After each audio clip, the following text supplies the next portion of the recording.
السلام عليكم ورحمة الله وبركاته. أهلا بكم في قناتكم الكورة مع ياسين. لو لسه ما حطيتش لايك انزل حط لايك دلوقتي، واشتراك وتفعيل الجرس ليوصلك كل جديد. ويلا بينا نبدأ بأول الأخبار. بعد بعد واقعة واقعة السحر، السحر، مجدي عبد مجدي عبد الغني الغني يكشف يكشف عن عن تفاصيل تفاصيل مكالمة مكالمة مع زوجة مع زوجة. مؤمن زكريا. كشف مجدي عبد الغني لاعب النادي الأهلي السابق عن تفاصيل مكالمته جمعته مع زوجة مؤمن زكريا، شفاه الله وعافاه. الواقعة المعروفة بخصوص وجود سحر يخص في حوش مقابر عائلة مجدي عبد الغني، ثم بيان بعد ذلك أن هذه خطة فاشلة من التربي للحصول على أموال منه. ووفق بيان وزارة الداخلية، مجدي عبد الغني كشف عن تفاصيل مكالمته مع زوجة مؤمن زكريا، حيث قال: تواصلت مع السيدة الفاضلة زوجة مؤمن زكريا وهي حزينة من الموقف الأخير، وواصل أكدت لي إنها تفاجأت بهذا الأمر بشأن السحر، مؤكدا أن مؤمن زادته معنوياته بعد هذا الأمر، خاصة أنه ذهب وشاهد ما يقال عن السحر. مؤمن تحامل على نفسه وذهب مع أصدقائه وتأكدنا أن هذا ليس سحر. حسبي الله ونعم الوكيل. فأي حد حاول يستغل مرض مؤمن زكريا، ما حدث لم يكن في صالح مؤمن على الإطلاق، حيث تأثرت حالته بعد ذهاب المقابر وتحمله على نفسه لنتأكد أن كل ما قيل غير صحيح. الله أعلم باللي يكون حصل، بس حسبي الله ونعم الوكيل في كل من سبب في ضرر أي شخص. تعليق نبيل الحلفاوي على ما يقال عن زملكاوي إبراهيم فاي، والإعلامي يرد. علق الفنان نبيل الحلفاوي على ما يقال أن احتفال الإعلامي إبراهيم فاي بنادي الزمالك بعد حصوله على بطولة السوبر الإفريقي أظهرت زملكاويته، حيث شريحة من جمهور الأهلي قالت هذا الحديث. ليعلق الفنان نبيل الحلفاوي على هذا الأمر ويرد عليه إبراهيم فاي، حيث كتب الثنائي. وكتب الفنان نبيل الحلفاوي قائلا تعليقا على هذا الأمر قائلا: لو إبراهيم فايق زملكاوي فعلا فهذا لا يعيب، بل على العكس، فرغم زملكاويته يتحول مع انتصارات الأهلي وأنجازاته إلى أهلاوي صميم. ليرد إبراهيم فايق عليه في نفس تويته قائلا: تحياتي يا فندم، والله أنا مش زملكاوي يا قبطان، شرف ليا الانتماء لنادي الزمالك بكل تأكيد، لكن الزمالك لديه إعلاميين وأبنائه المخلصين المعروفين اللي بيدوا عملهم بمحبة كبيرة. أنا إعلامي فقط أحمل مسؤولية تقديم ما يليق ببلدي، وليست متمننة أبدا لأي نادي. شكرا لحضرتك على كلامك وثقتك الكبيرة، أمر غير مستغرب على شخص يمتلك الثقافة ووعي كبير. يا جماعة يعني حتى لو هو زملكاوي أو أهلاوي، يا جماعة دي حرية شخصية. لاعب الزمالك السابق جوميز يحتاج هذا المدرب. كشف عادل عبد الواحد نجم الفريق الأول الكرة بالنادي سابقا عن احتياج البرتغالي جوزيه جوميز المدير الفني للزمالك، وأكد خلال تصريحاته أن الفارس الأبيض استحق الفوز على الأهلي والتتويج ببطولة كأس السوبر الإفريقي بالمباراة التي أقيمت بالمملكة العربية السعودية. وأشار إلى أن أحمد مجدي مدرب صاعد وواعد، ولكنه يحتاج مزيد من الوقت من أجل اكتساب الخبرة بمنصبه مع جوميز. وحصد الأبيض لقب من الأحمر عقب تغلبه عليه بركلات الترجيح. أنا شايف ده أمر يخص جوزي جوميز، هو لو شايف إن هو يحتاج هيكلم الإدارة، لو مش شايف خلاص هيفضل بالجهاز الفني اللي معاه. عمرو أبو العز يكشف شكوى رامي ربيعة للجهاز الأهلي من ضغط الزمالك خلال السوبر. كشف رامي أبو العز المدير الإداري للزمالك عن سماع حديث رامي ربيعة مدافع الأهلي مع الجهاز الفني للفريق الأحمر، وذلك خلال مباراة السوبر الأفريقي الأخيرة. عمرو أبو العز ومن خلال تصريحات التلفزيونية أكد أنه سمع رامي ربيعة مدافع الأهلي يتحدث مع الجهاز الفني، وأنه كان يشتكي من قوة ضغط الزمالك خلال المباراة. تحدث أنهم ليسوا قادرين من ضغط قوة الضغط الذي يقوم بها مهاجمي الفريق الأبيض، حيث تحدث أن رامي ربيعة قائلا نصا: مش قادرين نكمل من ضغط الزمالك. وحيث انتهى الوقت الأصلي بالتعادل الإيجابي بهدف وحسم الزمالك للمباراة من خلال ركلات الترجيح.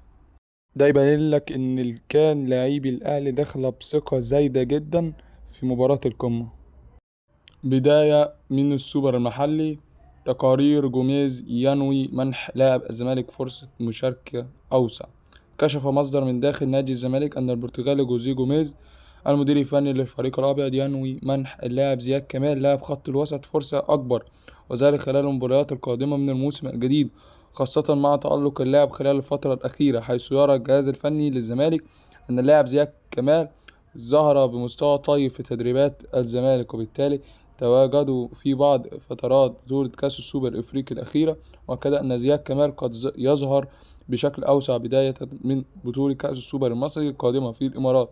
وتوج الفريق الأول للكرة بنادي الزمالك مؤخرا ببطولة كأس السوبر الإفريقي من أمام النادي الأهلي.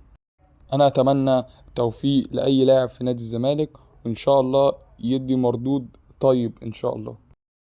لاعب الأهلي السابق يفتح النار على إمام عاشور، مش عارف ليه عامل فيها عبد الحليم حافظ. انتقد محمد أبو الدهب لاعب الأهلي السابق إمام عاشور لاعب النادي الأهلي الحالي في ظل تراجع مستواه في الفترة الأخيرة. اللاعب حمى الأهلي الآن مستواه متراجع منذ فترة، ليجد نفسه في مرمى سهام النقد الجماهيري من قبل جمهور الأهلي. أبو الدهب وعبر تصريحات له قال: إمام عاشور شايف نفسه ومحدش عارف يسيطر عليه، وقلنا قبل كده إنه صفقة لن تفيد الأهلي. وواصل: سبق وأكدنا أن صفقة إمام عاشور هتبوظ النادي الأهلي ولن يقدم أي شيء لفريق، وإمام كل اللي بيفكر فيه إنه يغيظ جماهير الزمالك. وأتم أن أنا متأكد إن الأهلي مش هيستفاد باللاعب في أي حاجة، المفروض إنه جاي يلعب مش جاي يغني. والحقيقة أنا مش عارف هو ليه عامل فيها عبد الحليم حافظ. حتى أساطير وحتى اللاعبين سابقين في النادي الأهلي مش مقتنعين بيه. تفاصيل عرض جديد من الزمالك لبيراميدز لضم أسامة جلال. اللاعب الذي يرغب الزمالك في التعاقد معه لتدعيم خط الدفاع في الموسم القادم، خاصة أنه لم يشارك مع فريقه أفريقيا حتى الآن. الزمالك قدم عرض جديد إلى بيراميدز مع اللاعب لرغبته في تدعيم الدفاع بعد فشل التعاقد مع الثنائي محمد إسماعيل مدافع نادي بيراميدز زد، وأحمد كالوشا مدافع فريق NB. العرض المقدم للزمالك من نادي بيراميدز هو انتقال حسام أشرف مهاجم الزمالك إلى بيراميدز بشكل نهائي مع دفع مقابل مالي 20 مليون جنيه. وحتى كتابته هذه السطور لم يرد بيراميدز على هذا العرض، في انتظار أي جديد في هذا الملف في الأيام القادمة. أنا من وجهة نظري أنا مش عايز أسامة جلال، لاعب بعيد أوي فنيا في الموسم اللي فات ومش بيلعب كتير، واحنا عايزين يكون لاعب جاهز. وحسام اشرف انا شايف ان احنا نخليه ممكن نستفاد منه. ابراهيم فاي يتغني باللاعب الزمالك عقلية. أشاد الإعلامي إبراهيم فاي بتصريحات حسام عبد المجيد مدافع الزمالك معه في برنامجه التلفزيوني بالأمس على قناة MBC مصر. وحل حسام عبد المجيد ضيفا على الإعلامي إبراهيم فاي ضمن سلسلة ظهور لاعبي الزمالك في القنوات الفضائية احتفالا بالسوبر، ليعلق إبراهيم فاي على تصريحات حسام عبد المجيد.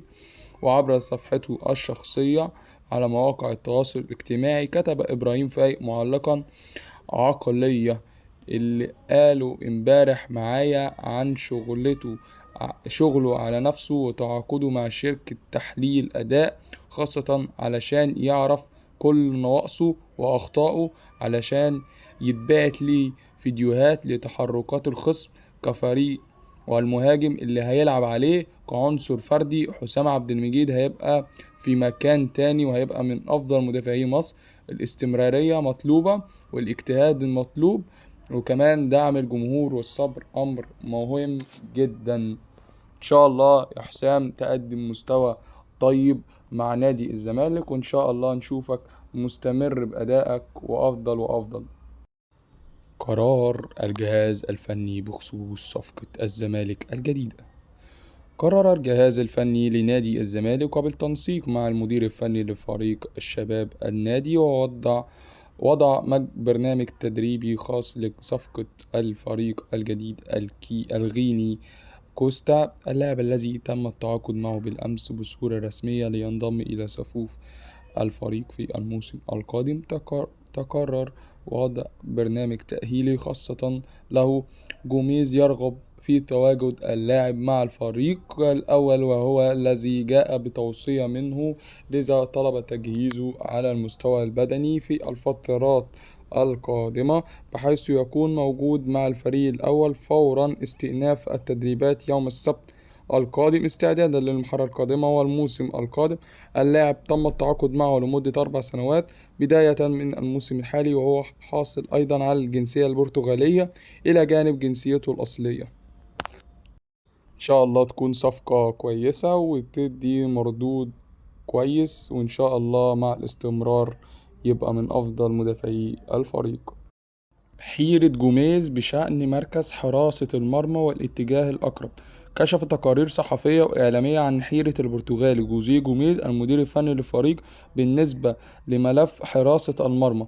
هذه الحيرة جاءت وزادت بعد ظهور محمد عواد حارس مرمى الفريق بمستوى مميز في مباراة السوبر الإفريقي الأخيرة، وما بين محمد صبحي ومحمد عواد تأتي حيرة جوميز في من يكون حارس مرمى الفريق في ظل تحفظ جوميز على فكرة سياسة التدوير بين الثنائي.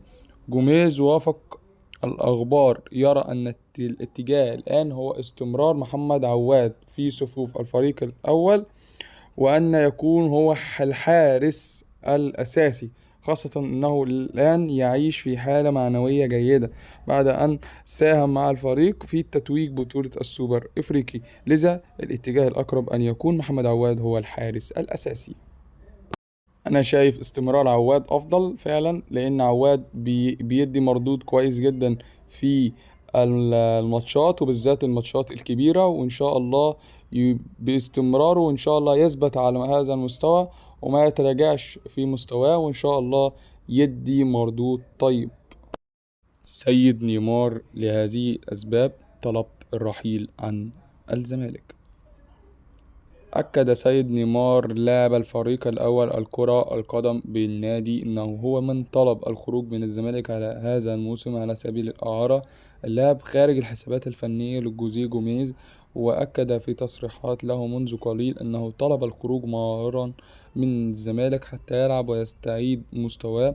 وأضاف: جوميز كان يريد بقاؤه ويتحدث معه كثيرا في هذا الشأن، لكني قررت الرحيل للمشاركة ثم العودة بعد ذلك إلى نادي الزمالك. بدايتي في الزمالك كانت جيدة جدا منذ أن صعدت للفريق الأول، لكن أحيانا تأتي ظروف تجعلك بعيد عن الصورة، وهناك أشياء كثيرة تسببت في موقفي الحالي. ووقت تصعيدي للفريق الأول تم وضع رقم معين لراتبي مع وعد بتعديله، لكن لم يحدث ولم يتم تعديل هذا الرقم. هدفي إلى جانب اللعب والمشاركة هو تحسين وضعي المالي، لأن عقدي في الزمالك أنا وحسام عبد المجيد ليس أفضل شيء، لذا طلبت الخروج. وبكده بتكون أخبارنا انتهت. أشكركم على حسن الاستماع، والسلام عليكم ورحمة الله وبركاته.